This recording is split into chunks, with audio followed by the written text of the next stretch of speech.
Hello and welcome. In this video, I want to talk about logarithmic differentiation. Logarithmic differentiation is a technique for finding derivative of complicated function. But what type of complicated function? You have to know when to use logarithmic differentiation for finding derivative of the function. In two typical cases, we use logarithmic differentiation. One case is when we have a function that involves a bunch of multiplications and divisions, and also powers, square roots, cube roots, like these two examples. By looking at these two examples, we notice that we have multiplication, division, and also on this example, we have multiplication, division, we need quotient rule for finding the derivative of this function, we have cube root. All of these can lead us to use logarithmic differentiation. Another case that we use logarithmic differentiation is when we have a function that is in the form of variable raised to variable, like this example or this example and also this example. In none of these examples we can use power rule or exponential rule for finding derivatives. We cannot define the derivative of this function by using the normal power rule. We cannot bring the power down and reduce power by 1. It doesn't work in these examples because in these examples the power and the base, both of them have variable x. So we need logarithmic differentiation technique for finding the derivative of these functions. For example, if we want to find the derivative of the function y equals x to the ln of x, with the aim of power rule, derivative will be in the form of ln of x times x to the ln of x minus 1, which is completely wrong. So you cannot find the derivative of this function with the power rule. You need logarithmic differentiation technique for finding the derivative of these functions. Now let's do an example together to see how logarithmic differentiation technique works. Consider this function y equals 2x plus 1 times square root of x2 plus 3 over x minus 1 to the 3. Again, why we use logarithmic differentiation technique for finding the derivative of this function?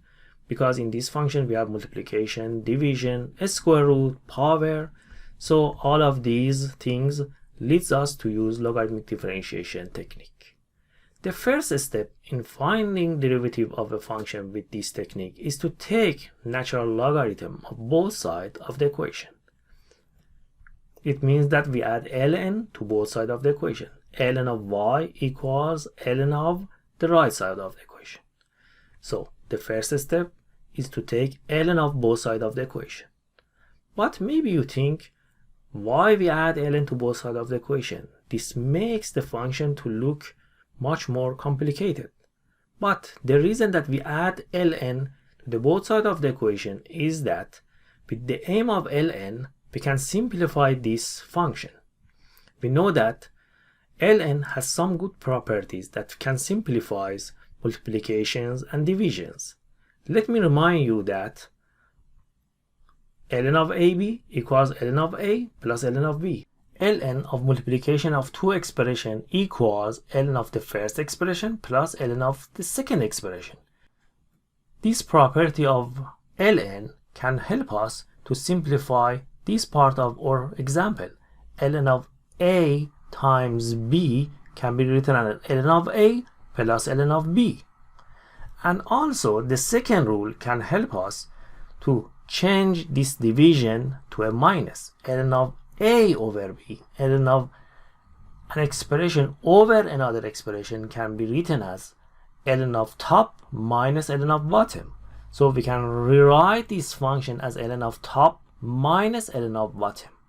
And also, if we want, we can bring the power of our expression to the front of ln. Let's use these properties to simplify our example. Our example can be written as ln of 2x plus 1 plus ln of square root of x2 plus 3 minus ln of x minus 1 to the 3. Because ln of multiplication, here between this expression and this expression we have multiplication. Multiplication can be written as plus ln of first expression plus ln of second expression. Where this minus comes from, note that we have a division here. And when you have a division, ln of a over b, a divided by b, is ln of a ln of top minus ln of bottom. In top we had this expression minus this division becomes minus ln of bottom, and the bottom expression is x minus 1 to the 3. So based on these properties, these two first property, we simplified our expression as follows. Now we can use the third property of ln to even simplify more our example. A square root is actually to the power of 1/2, and we can bring the power to the front, and this 3 also can goes to the front of ln. So we can rewrite it as ln of y equals ln of 2x plus 1 plus 1/2 ln of x2 plus 3. This 1/2 is because of a square root. A square root means power 1/2, and 1/2 goes to the front. And this 3 comes to the front of ln minus 3 ln of x minus 1. Now is the time to take derivative of the both sides of the equation. Before doing that, let me remind you derivative of ln functions. When you have ln of f of x, derivative is 1 over f of x times f prime of x. This f prime of x is because of chain rule. So again, when you have ln of some expression, derivative of that is 1 over that expression times derivative of that expression. For example, when you have ln of y, derivative is 1 over y times y prime. And when, for example, if we have ln of 2x plus 1, derivative is 1 over 2x plus 1 times derivative of inside, derivative of 2x plus 1, which is 2. So we have, for left side, ln of y, derivative becomes 1 over y times y prime. And the right side, derivative of ln 2x plus 1 is 1 over 2x plus 1 times derivative of inside. 2x plus 1 derivative is 2 because derivative of 2x is 2 and derivative of constant is 0. So derivative of inside totally is 2. When you want to find derivative of 1/2 ln of x2 plus 3, 1/2 is a coefficient and you don't need to do any product rule. 1/2 times 1 over x2 plus 3 times derivative of inside. Don't forget derivative of inside. Derivative of x2 is 2x and derivative of 3 is 0, so derivative of inside is 2x. So again, you write 1/2 because it's a coefficient. Derivative of ln is 1 over inside, 1 over x2 plus 3 times derivative of inside, which is 2x. Minus, again, copy coefficient. Derivative of ln of something is 1 over that thing times derivative of inside. But because derivative of inside is 1, derivative of x is 1, derivative of 1 is 0, so derivative of inside is 1, we don't need to put a 1 here because 1 times everything is that expression. Now we get to the last step of the process of finding derivative of this function, which is solving this equation for y prime. But before doing that, let me simplify the right side of this equation a bit. Note that 2 times 1 can be written as 2 over 2x plus 1. 1/2 times 1 over x2 plus 3 times 2x can be written as x over x2 plus 3.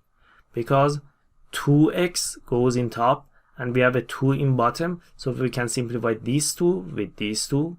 2 from numerator with 2 from denominator can be simplified and be written as x over x2 plus 3 minus 3 goes in top, 3 multiplies by 1, 3 over x minus 1. So we get 1 over y prime equals 2 over 2x plus 1 plus x over x2 plus 3 minus 3 over x minus 1. The question was to find derivative of this function. We have 1 over y times y prime equals this expression, but we want y prime to be isolated. We want y prime alone, not with 1 over y here. We have to somehow get rid of this 1 over y. How we can get rid of 1 over y here? We have to multiply both sides of this equation by y. So we have y prime equals y times right side of the equation. So we get to y prime equals y times all of these fractions. But we know that y itself was 2x plus 1 times the square root of x2 plus 3 over x minus 1 to the 3. This y is the original function. So instead of this y, we put the original function. So finally y prime, which means derivative of this function, is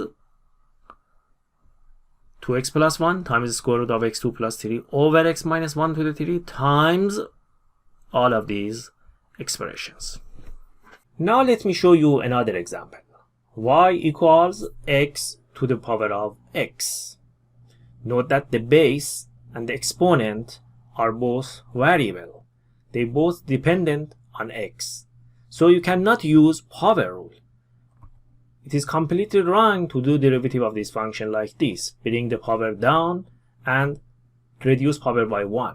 You cannot use power rule for this case because the power is a variable. The power rule works only when the power is a constant. For example, when you have something like x to the 4, x to the 5, x to the negative 2, x to the 2/3. But here the exponent and the base both are dependent on x. So you cannot use power rule. To find derivative of this function, we use logarithmic differentiation technique. As usual, the first step is to take natural logarithm of both sides of the equation. We take ln of both sides of the equation. So we have ln of y equals ln of x to the power of x. Why we take ln of both sides of the equation? Because remember that there is a property for ln that ln of a to the power of p equals p ln of a. When you take ln of an expression to a power, you can bring the power of the expression to the front of ln. So with the aim of this property, you can bring this power to the front and you can rewrite it as ln of y equals x ln of x. So we take ln from both sides of the equation to bring the power, to get rid of this power, and we can bring it to the front of ln. So we have now x times ln of x. Now that we simplified our function with this property of ln, let's take derivative of both sides of the equation. But note that to take derivative of x times ln of x, you need product rule. Let me remind you product rule. Derivative of f times g equals f prime times g plus f times g prime. In another word, take derivative of each function, multiply by the other one, and add them together. So if we take derivative of both sides of the equation with respect to x, we have ln of y, derivative of ln of y becomes 1 over y times y prime. Remember that derivative of ln of an expression is 1 over that expression times derivative of that expression. Derivative of y is y prime. And for the right side of the equation, we need product rule. First take derivative of x based on this rule. F prime means f here is x and g is ln of x. Derivative of x is 1. 1 times ln of x, copy the second function, plus x, write the first function, multiplied by derivative of second function. Derivative of ln of x is 1 over x. Let's simplify this expression. Left side is 1 over y prime. 1 times ln of x is ln of x. X times 1 over x is actually 1, because note that you can cancel this x from the top with this x from bottom. X times 1 over x is 1. So 1 ln of x plus x times 1 over x can be written as 1 plus ln of x, or ln of x plus 1. It doesn't matter the order because there is plus between. And finally, if we solve this expression for y prime, if we multiply both sides of the equation by y, we have y prime equals y times 1 plus ln of x. Note that we are looking for y prime. The question is find derivative of this function, which is y prime. So we have to get rid of this 1 over y. And to get rid of this 1 over y, we have to multiply both sides of the equation by y, which we get y prime equals y times 1 plus ln of x. But remember that, what is y? Y is our original function. Y is the function x to the x. So we can rewrite this answer as y prime equals x to the x, original function, times 1 plus ln of x. So derivative of x to the x is x to the x times 1 plus ln of x.